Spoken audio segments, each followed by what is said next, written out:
Hey guys, it's Lord Void the Eighth, and I'm back with another video on Call of War 1942. And this is a continuation of the no tank challenge, which means I can't use any armored units, no lights, no mediums, no heavies, and no tank destroyers, and I can't produce any armored cars. So, this is, I'm not sure if it's, which day it is. Day 5. So it's been a while since I last posted on this challenge, but things have kind of moved along, although not as much as I would have hoped. Although that's just because we don't have the really great advantage of having tanks. So one major thing that's happened since I last posted on this, I got to reveal all armies through spies, not through gold, on Venezuela. And pretty much it looks like he's done nothing except stack up all of his troops right next to our borders, and that kind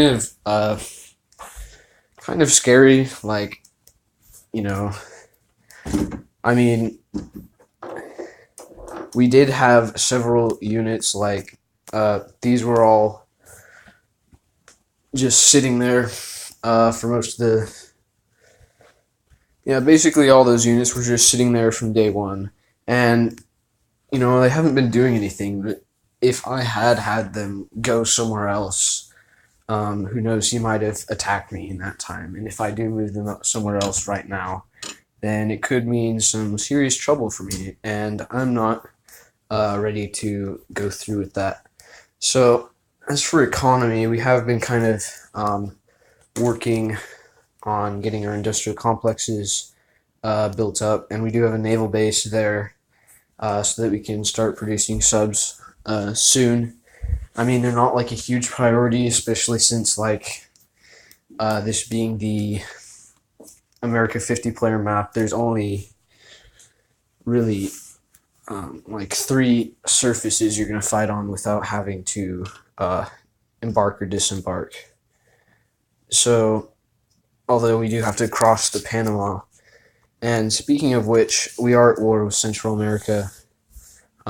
He went inactive, so we decided to go ahead and go in for the land grab.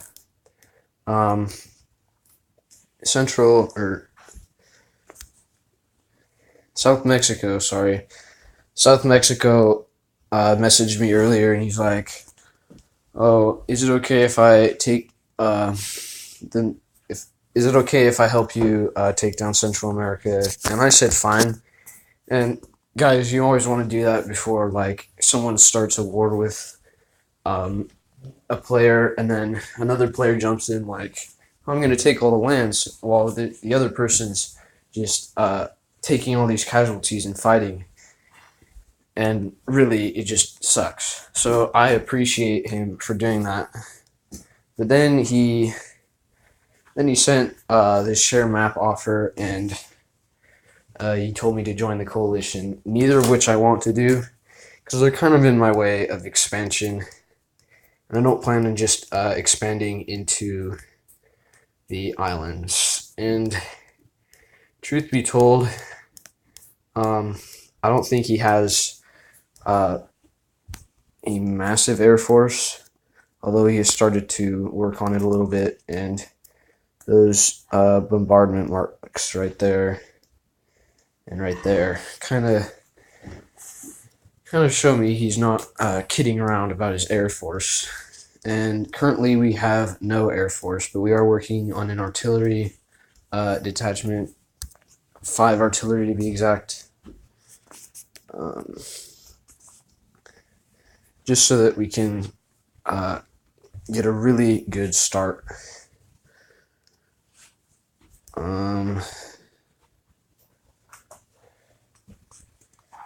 My recording button got in the way of building that industrial complex. So I'm really just focusing on getting industries up right now, and then kind of while I'm waiting for the 2 food provinces infrastructure to finish up, because at the rate we're going, we don't like supremely need steel, but we do really need food, and we have put a ton of resources into food recently, and we've gained several new food provinces, like these two right here are both food, and then we got that one when we invaded the Amazonas, and then that one, yes.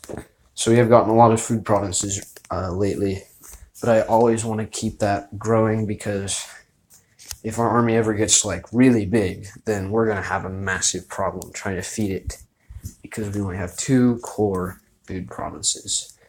So a little bit more on Venezuela. Sorry, that's a little bit out of order, but so I basically pushed on through the Amazonas, starting to finish him off, just because I need to get a flanking position on Venezuela. See how he has like all of his forces stacked up right here, and because I don't really have tanks, it's going to be difficult for me to punch through any of those with few casualties, unless I have artillery, and even that's going to take a long time.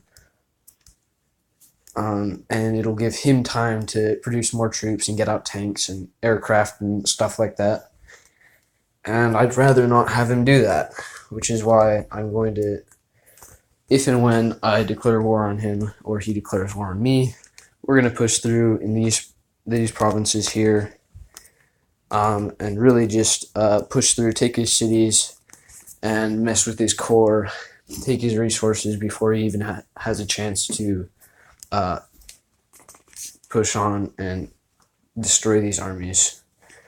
And by that time, I'm assuming we'll have our artillery, and as long as you have like more than 1 or 2 artillery, they can do some decent damage.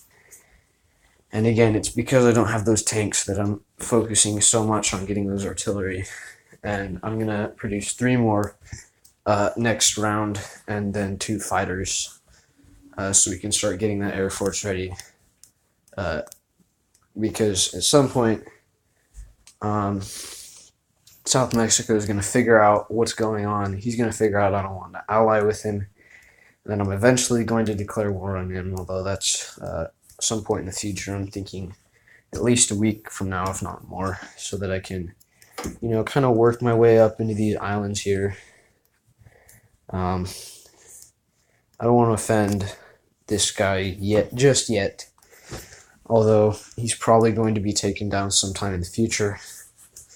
It will be difficult, though, seeing as, again, we don't have light tanks. But by that time, we should have a navy. So, yeah. So I'm just working on getting that Air Force up and running just as soon as I finish up these artillery, and then working on my industrial capacity so I can churn out units faster and faster.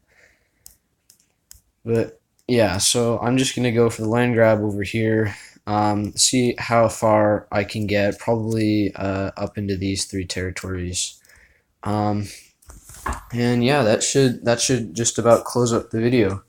Thanks for watching, guys. Thank you for all those who actually pay attention to these. Thank you for anyone who likes them. Thank you so much to my very few subscribers, and please tell your friends about this. So thanks, guys, and I'll see you later.